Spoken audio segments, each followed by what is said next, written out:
They just announced 13 ethics charges against New York's veteran Democrat. But it could be all for nothing if a reported deal gets a green light.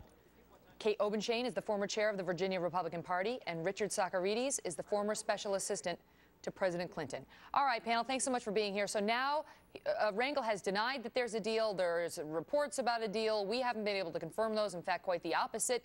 And now Kate, the ranking Republican on the committee, opened up his remarks by saying he was given the chance to cut a deal during the lead up to this. He refused.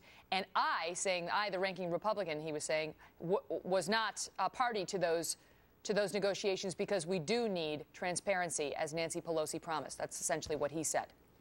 Yes, it's unlikely with the split 50-50 between Republicans and Democrats that Republicans are going to agree to any deal that would result in a lesser punishment for Rangel or let him off when obviously flagrant offenses have been committed here or are alleged. It's not something that you can just brush off. These are as significant as violations we've seen since 2002 in the trafficant trial. So I don't think you're going to see the Republicans letting this just go by, not to score political points, but to say, look, this is unethical conduct, and we're not going to stand for it. Of course, politically, it will benefit the Republicans. Megyn, there's no question about that. Go ahead, Richard. Kate makes an important point. I mean, the charges are now public. There are no surprises. This is all the stuff we read about in the New York Times last year, and all this stuff has been out. A lot of it relates to this rental property he had. There are no surprises. The charge is now out in the public, and he'll have an opportunity to face a trial on these charges.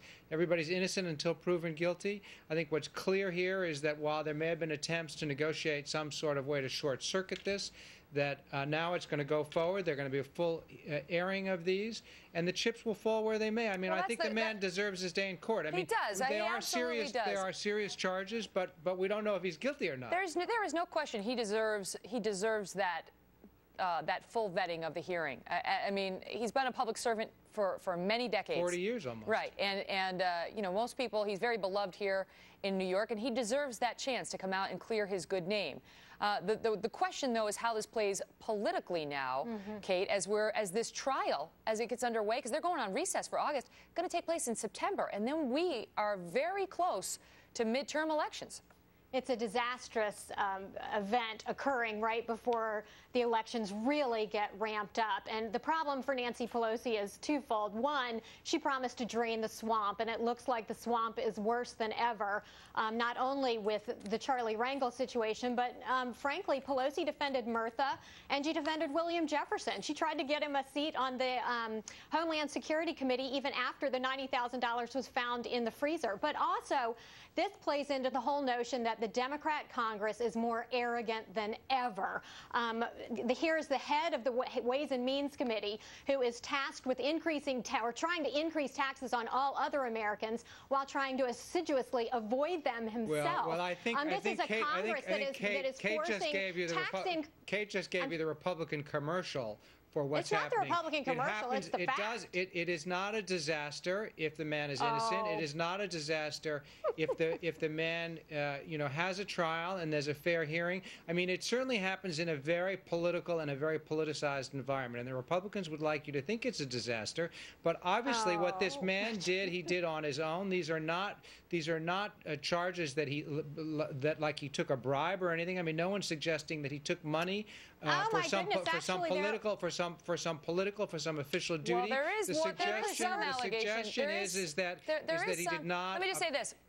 There is some allegation that speaks to that essentially he created a loophole in the law for a company whose CEO donated a bunch of money to his campaign. So that's it was a but I don't think you can say you can say that Nancy Pelosi stood behind him or has stood behind any of these other wrongdoers. I mean, this is a guy who served in Congress for over 4 decades, who's done a lot of good things, who's made a lot of friends. Everybody thinks he's a nice guy, and we'll have to see whether or not he's guilty of these charges. How do you pin this on Pelosi, Kate? Because the ethics committee went forward. I mean, they have accused him of violating these ethics codes, and now he's having a trial. How is that not her attempting to drain the swamp, in her words? Yeah, well, because this has really taken on a life of its own. For as long as she could, Nancy Pelosi was standing behind Charlie Rangel, and it was only when she couldn't do anything else that she was forced to push him to step aside from the Ways and Means Well, I don't know what that Committee. means. She stood behind him. She stood behind him until she couldn't stand behind him anymore. I mean, the truth. Of course, she stood behind him. Let me get Richard the chance to respond. Go ahead. I mean, I think, that's kind of silly. She stood behind him as long as she could. I mean, she stood behind him.